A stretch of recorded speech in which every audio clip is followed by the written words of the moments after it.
बिहार की राजनीति में ऐसी क्या घटना घटित हो गई है जिसकी वजह से बिहार का पूरा सियासी मामला गर्मा गया है। इसकी मुख्य वजह है बिहार के वर्तमान सीएम नीतीश कुमार। दरअसल नीतीश कुमार मुख्यमंत्री पद का त्याग देकर पुनः मुख्यमंत्री पद के रूप में शपथ लेने जा रहे हैं। जी हाँ, आप सही सुन रहे हो। नीतीश कुमार एक बार फिर से मुख्यमंत्री पद के रूप में त्याग देकर पुनः मुख्यमंत्री पद पर शपथ लेने वाले हैं। इस वीडियो में हम देखेंगे ये सब घटना क्यों घटित हुई, इसके पीछे कारण क्या थे, इसका फ्यूचर क्या है और राजनीतिक मामलों में ये सब क्या चल रहा है और जनता पर इसका क्या असर पड़ेगा, इस सब को हम डिटेल में देखेंगे। तो चलिए शुरू करते हैं। दरअसल भारत की राजनीति के इतिहास में जो नीतीश कुमार ने किया है ऐसा शायद ही किसी ने किया होगा। लास्ट 10 वर्षों में जिस प्रकार से नीतीश कुमार ने अलग अलग दलों के साथ मिलकर अपनी सत्ता बनाई है, कभी एनडीए के साथ में, कभी आरजेडी के साथ में, तो कभी यूपीए के साथ में। इस प्रकार नीतीश कुमार ने उस कहावत को सही कर दिया है जिसमें कहा जाता है कि मजबूरी सही बट जरूरी है, कि दवाई कड़वी है बट जरूरी है। इस कहावत को नीतीश कुमार ने सही साबित कर दिया है। अभी आप सबने सुना ही होगा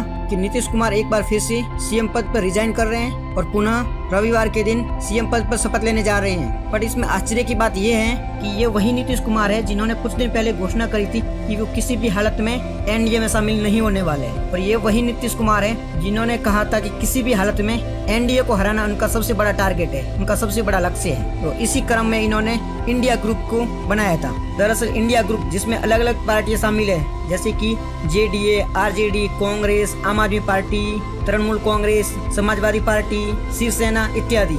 इस अलायंस को बनाने में नीतीश कुमार का बहुत बड़ा योगदान था और नीतीश कुमार को इस अलायंस का लीडर भी माना जा रहा था। बट अब अचानक ऐसा क्या हो गया कि वो नीतीश कुमार जो एनडीए को हराना चाहते थे, जो बीजेपी को हराना चाहते थे, वो अचानक बीजेपी में शामिल होने जा रहे हैं और उनके साथ मिलकर अगले चुनाव को लड़ने की तैयारी कर रहे हैं। इसको समझने से पहले आपको बैकग्राउंड समझना पड़ेगा। बैकग्राउंड में 2020 में जब बिहार के विधानसभा चुनाव हुए थे तब जेडीयू और बीजेपी ने मिलकर चुनाव लड़ा था। बिहार की विधानसभा में टोटल 243 सीटें हैं। इसमें से किसी भी पार्टी को सरकार बनाने के लिए 122 सीटों की आवश्यकता होती है, अर्थात बहुमत का आंकड़ा 122 है। अब जब चुनाव का रिजल्ट आया तो बीजेपी को 78 सीटें, जेडीयू की 45 सीटें, आरजेडी को 79 सीटें, कांग्रेस को 19 सीटें और भी छोटी मोटी पार्टियों को अलग अलग सीटें मिली। इसके बाद जैसे कि पहले से तय था, बीजेपी और जेडीयू ने मिलकर सरकार बनाई और मुख्यमंत्री को नीतीश कुमार को बनाया गया, अर्थात नीतीश कुमार बीजेपी की हेल्प से मुख्यमंत्री बन गए। परंतु कुछ समय बाद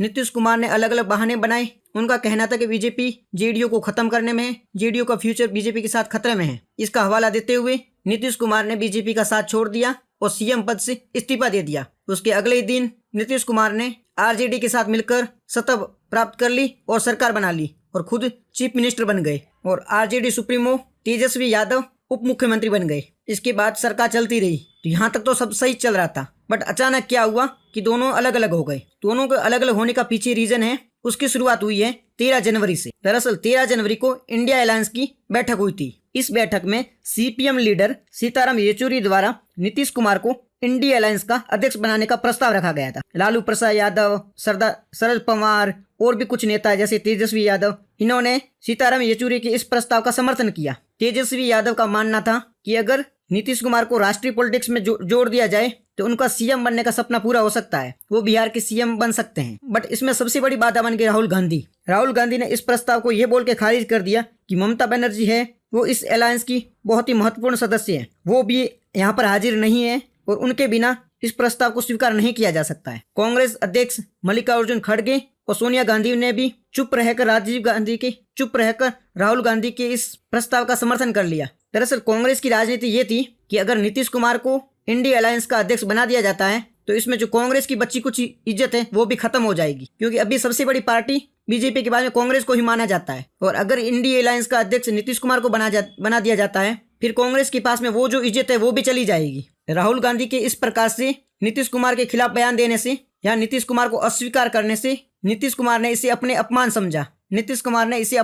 समझा। इसके बाद में राहुल गांधी ने भारत न्याय यात्रा प्रारंभ की। इंडिया अलायंस के अलग अलग सदस्यों द्वारा इसका समर्थन किया गया, परंतु नीतीश कुमार ने ये बोल के इस यात्रा का समर्थन करने से मना कर दिया, क्योंकि नीतीश कुमार का कहना था कि ये जो न्याय यात्रा है वो कांग्रेस के लिए की जा रही है, इसमें अन्य किसी दल का कोई साथ नहीं है, न ही अन्य किसी दल को कोई लाभ होने वाला है। इससे नीतीश कुमार ने साफ संकेत दिया है कि नीतीश कुमार इंडिया अलायंस के साथ और आगे नहीं बढ़ सकते हैं। इसके अलावा नीतीश कुमार आरजेडी के नेताओं से भी नाखुश थे, क्योंकि आरजेडी के बड़े बड़े नेता बड़ी बड़ी मिनिस्ट्री पर थे, उनके पास में बड़ी बड़ी मिनिस्ट्रीज थी और उनके द्वारा ऐसे फैसले लिए जाते थे जो बहुत ही ज्यादा महत्वपूर्ण थे, बट उसमें नीतीश कुमार के साथ में कोई चर्चा नहीं की जाती थी, उनसे पूछा नहीं जाता था। इससे नीतीश कुमार नाखुश थे। इसके अलावा भी कुछ कारण थे, जैसे कि कुछ दिन पहले कर्पूरी ठाकुर जी को भारत रत्न अवार्ड दिया गया था। बिहार की पॉलिटिक्स में कर्पूरी ठाकुर जी का बहुत ही बड़ा नाम है। उनके नाम पर ओबीसी का बहुत बड़ा जनाधार है। ओबीसी समुदाय उनके नाम पर वोट बैंक चेंज कर सकते हैं। बीजेपी के इस स्टैंड से पूरा विपक्ष धराशायी हो गया। नीतीश कुमार को समझ में आ गया कि बीजेपी का ये स्टैंड पूरी इंडी ग्रुप पर भारी पड़ सकता है। नीतीश कुमार ने स्थिति भांपी और बीजेपी के इस स्टैंड का समर्थन किया और उन्होंने कहा कि कर्पूरी ठाकुर जी को अवार्ड पहले मिल जाना चाहिए था। कर्पूरी ठाकुर जी ने हमेशा से जनता का भला किया है। उन्होंने कभी परिवार के बारे में नहीं बोला, न ही कभी परिवार का समर्थन किया। वो हमेशा से परिवारवाद के खिलाफ थे। नीतीश कुमार जी द्वारा ऐसी बातें की गई जिससे इनके सदस्य और अलायंस के सदस्य आरजेडी ने इसे अपने पर हमला समझा। इसका जवाब देते हुए लालू प्रसाद यादव की बेटी रोहिणी यादव द्वारा नीतीश कुमार पर तंज कसा गया। इससे नीतीश कुमार नाखुश थे और नीतीश कुमार ने इस पर पर्सनल हमला समझा। इसके अलावा कुछ और घटनाएं, जैसे कि कुछ समय पहले बिहार में पोस्टर लगाए गए थे जिसमें तेजस्वी यादव को फ्यूचर सीएम के रूप में पोर्ट्रे किया गया था। और अभी जो राम मंदिर की प्राण प्रतिष्ठा महोत्सव हुआ था, उसके बाद में जिस प्रकार से माहौल बदला है, उसे एक बात साफ थी कि बीजेपी को किसी भी प्रकार से हराया नहीं जा सकता है, क्योंकि पूरा माहौल बीजेपी के पक्ष में बन चुका है। नीतीश कुमार स्थिति भांपे और उन्होंने इस कहावत को फिर से एक बार साबित कर दिया कि अगर आप किसी को हरा नहीं सकते तो उन्हें ज्वाइन कर लो। If you can't beat them join them. तो इसी प्रकार से नीतीश कुमार ने बीजेपी को ज्वाइन करने का फैसला कर लिया। अब भविष्य में वो एनडीए के साथ मिलकर 2024 के लोकसभा चुनाव लड़ सकते हैं और साथ में ही कल संडे को मुख्यमंत्री पद की शपथ भी ले सकते हैं। इंडिया अलायंस की बात करें तो इंडिया अलायंस वैसे भी खत्म होने की कगार पर है, क्योंकि कुछ टाइम पहले भगवत मान जो पंजाब के सीएम है और टीएमसी सुप्रीमो ममता बनर्जी भी घोषणा कर चुकी है कि वो किसी भी प्रकार से कांग्रेस के साथ में सीट शेयर नहीं करेगी। इस प्रकार से अलग अलग पार्टी अलग अलग चुनाव लड़ने का फैसला कर रही है। इससे जो इंडिया अलायंस का मेन टारगेट था वो खत्म हो चुका है और इंडिया अलायंस भी खत्म हो सकता। अब इस सब में सोचने वाली बात है कि इस सब में नुकसान किसका है। नुकसान जानने से पहले एक बार नीतीश कुमार जी के बारे में बात करें तो ये 9वीं बार सीएम पद के रूप में शपथ लेने वाले हैं और 5 बार इस प्रकार से वो अलग अलग अलायंस को छोड़ के दूसरे अलायंस को ज्वाइन कर चुके हैं। हर बार ये यही करते हैं, कभी बीजेपी को छोड़ के आरजेडी के साथ मिलकर सत्ता बनाते हैं, कभी आरजेडी को छोड़ के बीजेपी के साथ मिलकर सत्ता बनाते हैं। हर बार यही करते हैं। ये वही नीतीश कुमार है जिन्हें कभी सुशासन बाबू के नाम से भी जाना जाता। सुशासन बाबू की छवि थी इनकी। इन्होंने जब बिहार की पॉलिटिक्स में एंट्री ली थी तब इन्हें सुशासन बाबू कहा जाता था। परंतु आज ये स्थिति है कि सत्ता की भूख इन पर इतनी चढ़ गई है कि कभी बीजेपी, कभी आरजेडी, कभी कांग्रेस, किसी भी प्रकार से इन्हें सत्ता चाहिए। और भी पार्टियां यही कर रही है। हर पार्टी चाहती है कि उनके पास सत्ता रहे, वो चाहे किसी की कीमत पर रहे। इसमें सबसे ज्यादा लॉस जनता का ही है, क्योंकि जनता ने जब वोट दिए थे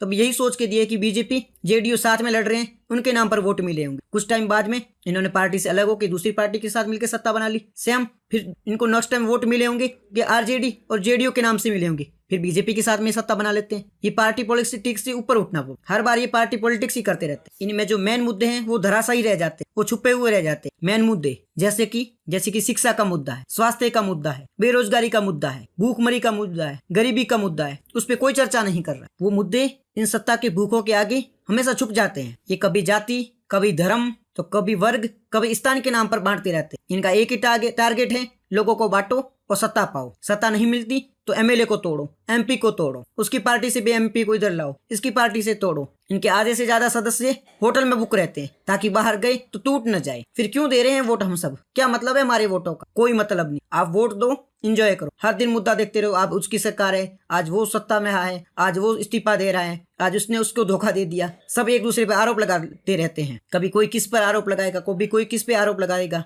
बट हकीकत यही है सारे एक थाली के चट्टे बट्टे। किसी को किसी से कोई मतलब नहीं। सबका एक ही टारगेट है, सत्ता पाना, वो किसी भी कीमत पर पाना। इसके लिए ये चाहे तो आपकी भावनाओं से खेलेंगे, आपकी फीलिंग से खेलेंगे। और हमारी फीलिंग इतनी छोटी है कि हम छोटी छोटी बातों में उलझ कर रह जाते। कभी किसी ने आपके धर्म की बात की तो आप वोट दे दोगे, कभी किसी ने आपकी जाति की बात की तो आप दे दोगे वोट। और ये सब चलना भी चाहिए, क्यों नहीं चलेगा? आप सब जिम्मेदार हो, क्योंकि आप भी तो यही चाहते हो ना कि आपके धर्म की बात, आपके पक्ष की बात, आपके हित की बात करे। आप ये कभी नहीं चाहोगे विकास की, कभी नहीं चाहोगे आप विकास के, डेवलपमेंट के नाम, फ्यूचर के नाम पे, टेक्नोलॉजी के नाम, जॉब के नाम पर वोट मांगे, कभी नहीं चाहो। जब तक ये मुख्य मुद्दे नहीं बनेंगे ना, तब तक वोट नहीं मांगे, तब तक सुधार नहीं आएगा, तब तक चेंज नहीं आएगा। इसी बात से खत्म करते हम, देखते हैं अब किसकी सत्ता बनती है। तो आज के डिस्कशन में इतना ही था। Thank you very much for discussion.